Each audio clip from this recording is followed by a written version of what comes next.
विराट कोहली और अनुष्का इंडिया छोड़ चुके हैं और अब लंदन में रह रहे हैं। और सिर्फ विराट अनुष्का नहीं, 2023 में इंडिया के 5100 HNIs हाई नेटवर्थ इंडिविजुअल्स ने भी इंडिया छोड़ दिया और बाहर किसी कंट्री में सेटल हो चुके हैं। और आप ये न्यूज़ देखो, 2024 में 4300 मिलियनियर्स अल्ट्रा रिच लोग इंडिया छोड़ देंगे।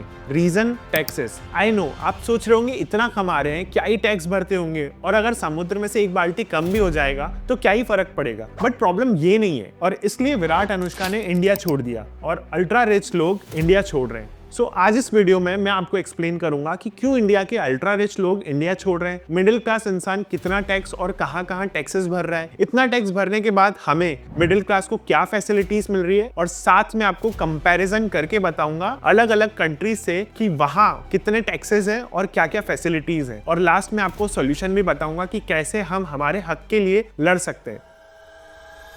जब बात कॉर्पोरेट टैक्स की आती है तो India have the highest corporate income tax rates eight 30%। जब एक सैलरीड एम्प्लॉयड को 20 लाख का पैकेज मिलता है तो उस पर 30% इनकम टैक्स देना पड़ता है, और ये टैक्सेस साल के आखिरी में नहीं देने पड़ते। ये टैक्सेस सैलरी में से डिडक्ट होके ही आते हैं, और ये तो सिर्फ इनकम टैक्स रेट्स हुए। इसके बाद भी इनडायरेक्ट टैक्सेस हैं, जैसे अगर इस पैसे को खर्च करोगे तो बेसिक आइटम्स पे 12%, थोड़े फैंसी आइटम्स पे 18% और लग्जरी आइटम्स पे 28% तक जीएसटी देना पड़ता है। जैसे अगर आपने एसी या टीवी या फिर फोन परचेज किया तो उस पे आपको 28% जीएसटी देना पड़ेगा।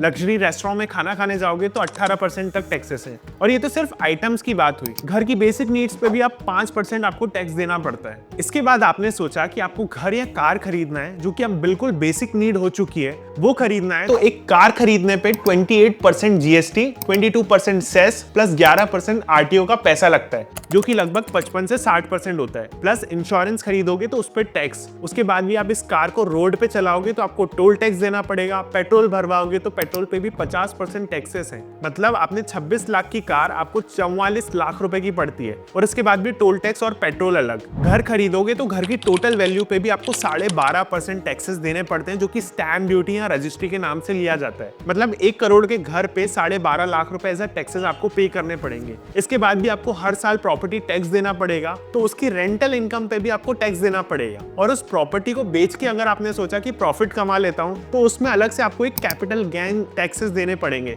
Which is 20%। मतलब 1 करोड़ के घर पे 20 लाख रुपए। और ये सब भी कम नहीं पड़ा, और आपने सोचा अपनी बेसिक नीड्स को हटा के आप ये पैसे इन्वेस्ट करते हो, जैसे स्टॉक्स, म्यूचुअल फंड्स में, और इन्वेस्ट करके आप अगर जल्दी पैसे कमा लेते हो तो आपको STCG short term capital gains आपको 15% टैक्स देना पड़ेगा। और स्लोली पैसा कमाते हो तो LTCG long term capital gains 10 से 12.5% टैक्स देना पड़ेगा। और आप ट्रेडिंग करते हो तो 60%। और आपने सोचा कि अगर आप फॉरेन घूमने जाओगे तो उस पे भी आपको 20% टैक्स देना पड़ेगा। फॉरेन से आपको कुछ सस्ता मिल रहा हो, जैसे कि गोल्ड या आईफोन, और आप वो ले आते हो लीगली, तो उस पे कस्टम ड्यूटी देनी पड़ेगी, जो कि लगभग 30 से 35% होती है। और यही नहीं, ऐसे कई सारे टैक्सेस हैं जो आपको इनडायरेक्टली पे करने पड़ रहे हैं। तो टोटल अगर मैं कैलकुलेट करूं तो एक एवरेज इंडियन 60% तक के टैक्सेस भर रहा है। मतलब आप 12 महीने कमा रहे हो तो उसमें से 7 महीने आप सरकार को टैक्स भरने के लिए कमा रहे हो, और बाकी कुछ बचा कुचा आपके लिए।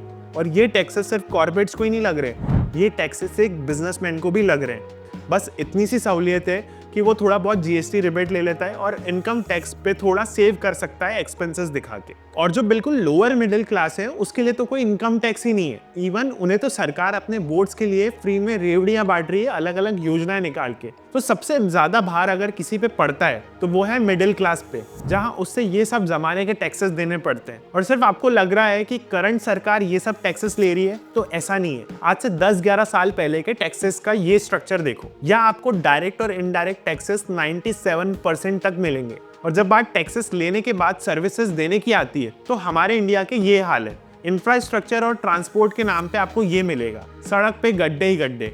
लोकल ट्रेन्स में जनरल वार्ड के लिए सिर्फ 2-3 डब्बे हैं और लोग बाथरूम के पास सो रहे हैं। और इंटरनल सिटी ट्रांसपोर्ट के नाम पे कोई फैसिलिटीज ही नहीं है। और यही नहीं, रुको, ये देखो, सरकारी अस्पताल के ये हाल है कि अगर आपके परिवार में से किसी का एक्सीडेंट हुआ और उससे आप सरकारी हॉस्पिटल ले गए तो आई एम 100% श्योर वो जिंदा तो नहीं आएगा। और ये मैंने पर्सनल एक्सपीरियंस भी किया है। और एजुकेशन के नाम पे हमारे इंडिया में सारे गवर्नमेंट स्कूल्स बंद हो चुके हैं और जो टॉप गवर्नमेंट कॉलेजेस हैं वो 100 कॉलेजेस हैं, तो उसके लिए सीट में बैठने वाले बच्चे 10 लाख है। और इनके नीचे के कॉलेजेस में इतना करप्शन है, जैसे मेडिकल कॉलेज में, कि आपको एक एक सीट के लिए करोड़ों रुपए डोनेट करने पड़ेंगे। अब यार आपको लग रहा होगा कि मैं इंडिया में रह के ऐसी बात कर रहा हूँ, तो चलो इसे दूसरी कंट्रीज, वहाँ के टैक्सेस और बेसिक चीजें जैसे एजुकेशन, इंफ्रा, हॉस्पिटल से कंपेयर कर लेते हैं। वर्ल्ड की टॉप कंट्रीज में आते हैं डेनमार्क, फ्रांस, जर्मनी, यूएस, और यहाँ भी एवरेज टैक्सेस 45% ही है। और जब मैं यहाँ के infra, health care, education, transport, medical facilities की बात करूँ तो ये सब टॉप नॉच है। Well maintain roads, bridges, urban infrastructure है, fully funded universal health care है,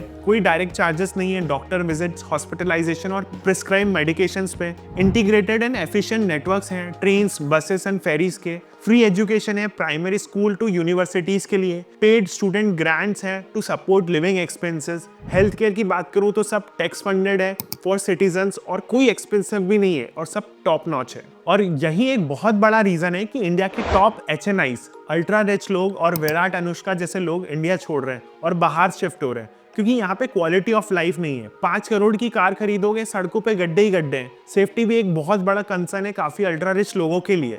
और यही नहीं, अब तो निर्मला मैम ने कैरामल पॉपकॉर्न पे भी 18% GST कर दिया है, क्योंकि वो शुगर की कैटेगरी में आ जाता है। और आपको जान के हैरानी होगी कि इंडिया में 1.6 बिलियन पॉपुलेशन है और उसमें से सिर्फ 7 से 8 करोड़ इंडिविजुअल्स ही टैक्सेस पे करते हैं, जो कि लगभग 4 से 5% ही होता है। मींस इंडिया की मेजोरिटी ऑफ द पॉपुलेशन सिर्फ 5 लाख के अंडर ही पैसे कमाती है। और अगर हम इसे दूसरी कंट्रीज से कंपेयर करें तो USA में 50%, UK में 60% लोग इनकम टैक्स भरते हैं, और उसमें भी इंडिया में फार्मर्स पे कोई टैक्स ही नहीं है। और most of the political parties farming और अपने NGOs के नाम पे टैक्सेस बचाती है। और जो आप इतनी सब्सिडीज के नाम सुनते हो, उसमें से 80% सब्सिडीज लोअर मिडिल क्लास के लिए होती हैं। तो सॉल्यूशन क्या है? फर्स्ट, जैसा मैंने आपको बताया, इनडायरेक्ट टैक्सेस इंडिया में काफी हाई है और डायरेक्ट टैक्सेस सिर्फ 4-5% लोग ही भरते हैं। तो गवर्नमेंट को फोकस करना चाहिए कि ऑलमोस्ट हर कैटेगरी के लोग डायरेक्ट टैक्स पे करें और उसके बदले में उन्हें रिवॉर्ड मिले।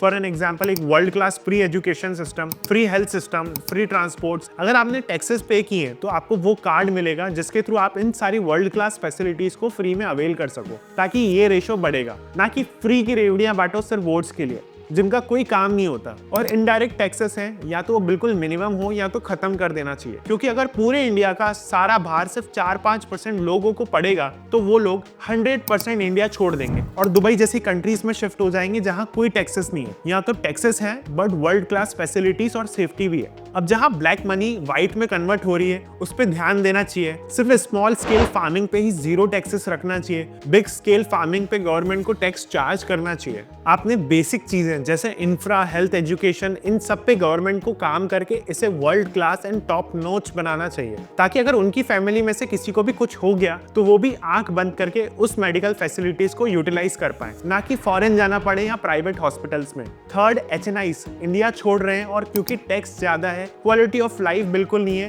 तो उन्हें भी टैक्स रिबेट्स देनी चाहिए इन्वेस्टमेंट्स पे। वर्ल्ड क्लास अर्बन सेंटर्स बनाना चाहिए HNIs को रिटेन करने के लिए, ताकि उनकी सेफ्टी इंप्रूव हो, लग्जरी एक्सेसिबिलिटी मिले हर चीज के लिए, और स्पेशली रोड्स और इंफ्रा पे काम करना चाहिए। और इन द एंड आप सबको मिलकर आवाज उठानी पड़ेगी, तभी आपकी सरकार आपको सुनेगी, क्योंकि आप आवाज नहीं उठाओगे तो ये सरकार हो या आने वाली कोई भी दूसरी सरकार हो, अपनी मन मर्जी से टैक्स वसूलेगी। तो सोशल मीडिया पे अपनी आवाज उठाओ, PM, CM सबको टैग करो, अपनी समस्याएं बताओ और उनसे सॉल्यूशन मांगो, क्योंकि सबके करने से डेफिनेटली फर्क पड़ता है। आई होप आज इस वीडियो से आपको काफी नॉलेज मिला हो, वैल्यू मिली हो। तो प्लीज अगर आपको ये वीडियो अच्छी लगी तो आइडिया मैन को सब्सक्राइब करो, वीडियो को शेयर करो, बेल आइकन को हिट करो, लाइक करो, कमेंट करके बताओ और कहाँ आप हेफ्टी टैक्सेस भर रहे हो। और हाँ, अभी तक आपने मुझे इंस्टाग्राम पे फॉलो नहीं किया है तो वहाँ भी कर लो, क्योंकि हर दिन एक क्वालिटी कंटेंट मैं वहाँ भी पोस्ट करता रहता हूँ। And thank you so much for watching.